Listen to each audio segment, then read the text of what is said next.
प्यारे विद्यार्थियों, हिंदी कक्षा में आप सभी का स्वागत है। मैं तारा नागर, वरिष्ठ अध्यापिका हिंदी, राजकीय उच्च माध्यमिक विद्यालय सुमेरपुर। तो बच्चों, आज हम पद परिचय के बारे में पढ़ेंगे। क्या पढ़ेंगे? पद परिचय। अब पद परिचय किसका? शब्द का। किसका?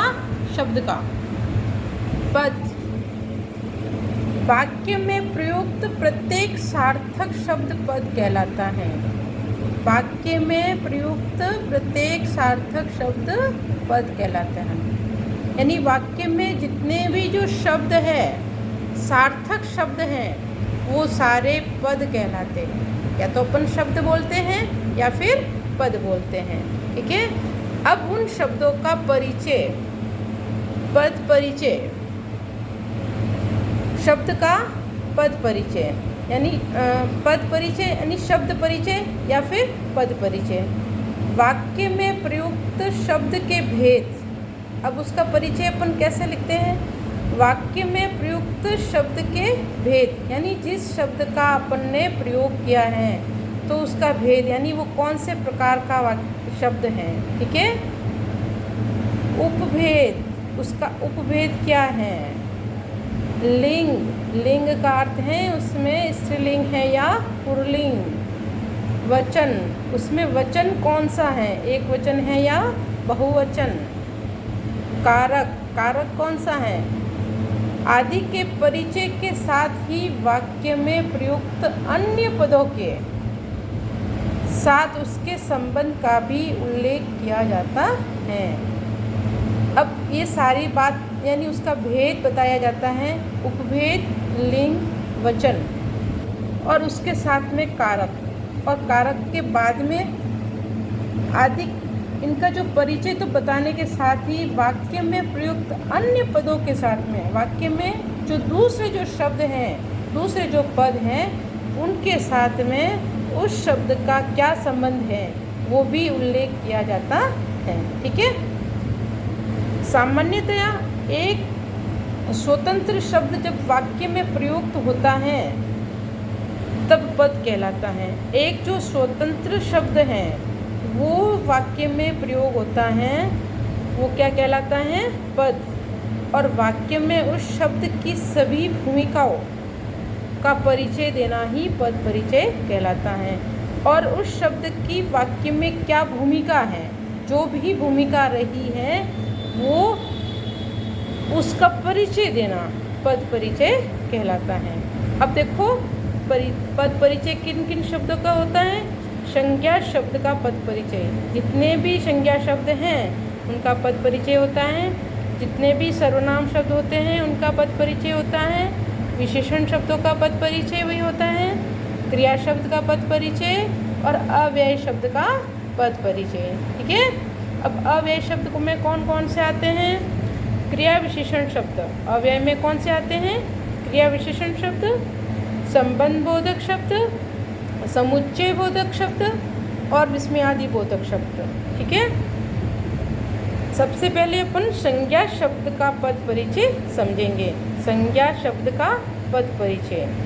संज्ञा शब्द के पद परिचय के लिए संज्ञा का भेद। अब संज्ञा शब्द का अपन पद परिचय करने जा रहे हैं तो उस संज्ञा शब्द के पद परिचय के लिए अपन को क्या करना पड़ेगा? संज्ञा शब्द का भेद यानी वो कौन सी संज्ञा है? व्यक्तिवाचक है, जातिवाचक है या भाववाचक है?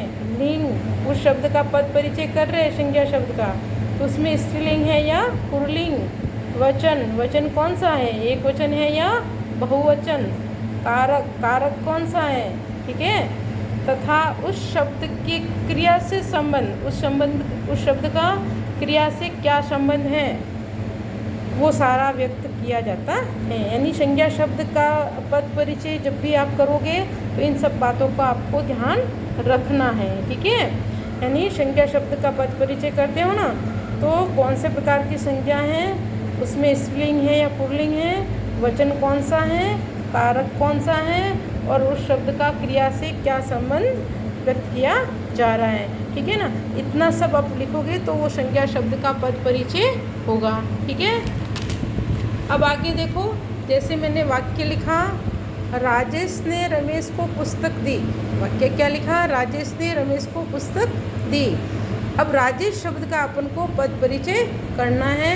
तो राजेश शब्द कौन सी संज्ञा है? संज्ञा तो है ही है, लेकिन वो व्यक्तिवाचक संज्ञा है। राजेश शब्द में व्यक्तिवाचक संज्ञा है, पुल्लिंग है। स्त्रीलिंग है या पुल्लिंग? राजेश शब्द पुल्लिंग है, तो अपन ने लिख दिया पुल्लिंग है। ठीक है, एक वचन है। राजेश शब्द एक वचन है। ने के साथ कर्ता कारक है। कर्ता ने यानी राजेश ने, यानी राजेश के साथ में ने विभक्ति जुड़ी हुई है, तो वो कौन से कारक की है? कर्ता की। इसलिए अपन ने लिख दिया कर्ता कारक। द्विकर्मक क्रिया। द्विकर्मक क्रिया अपन ने क्यों लिखा? क्योंकि राजेश ने रमेश को पुस्तक दी। ठीक है, इसमें क्रिया तो है, लेकिन उसमें कर्म दो हैं।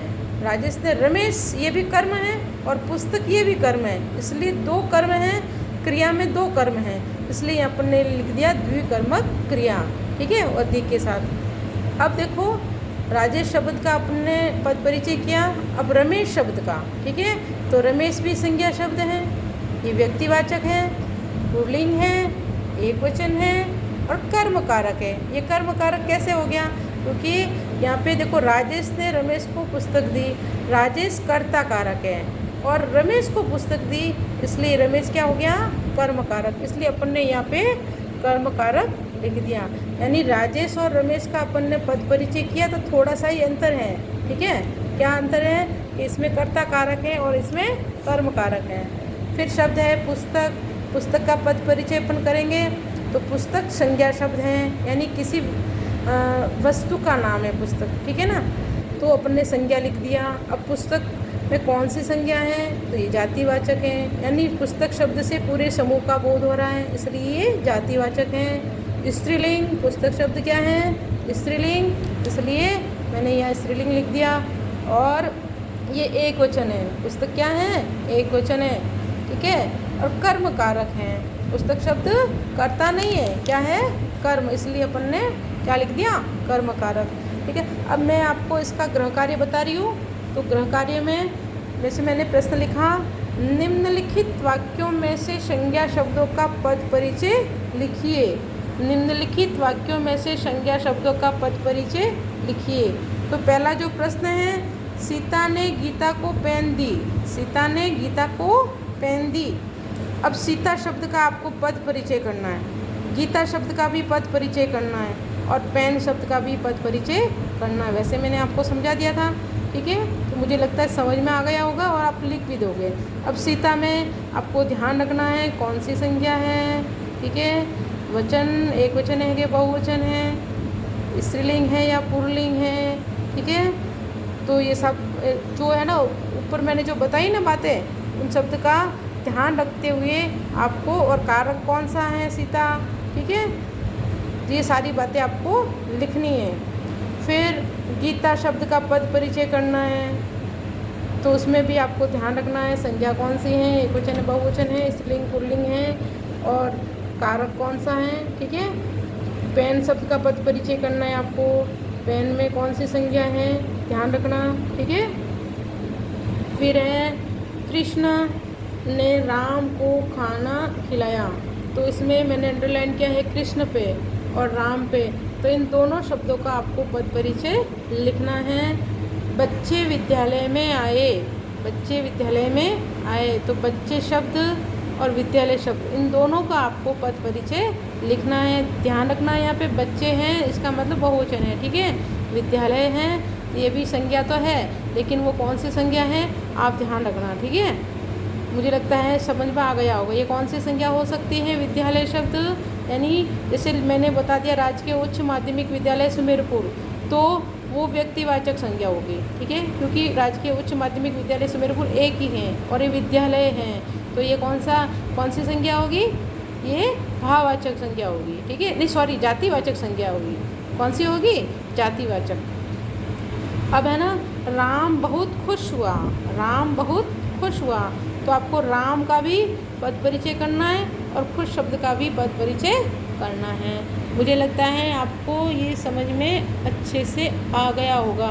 एक बार वापस इस प्रश्न को देख लो ध्यान से, क्योंकि आप इस वीडियो को देख के स्क्रीनशॉट भी ले सकते हो, ठीक है। फिर आपको पद परिचय अच्छे से समझ में आ जाएगा। और ये समझने के बाद में आप क्या करोगे, गृह कार्य अपनी व्याकरण की कॉपी में, व्याकरण की अभ्यास पुस्तिका में करके मेरे को शेयर करना, ठीक है। तो मैं समझूंगी कि वास्तव में आप पढ़ाई की तरफ ध्यान दे रहे हो, और क्योंकि ये आपके आगे तक काम आएगा जब तक तुम पढ़ोगे ना, क्योंकि ये व्याकरण तुम्हारे साथ हमेशा साथ ही चलती है और अपन को पढ़ना ही पड़ता है, ठीक है। धन्यवाद।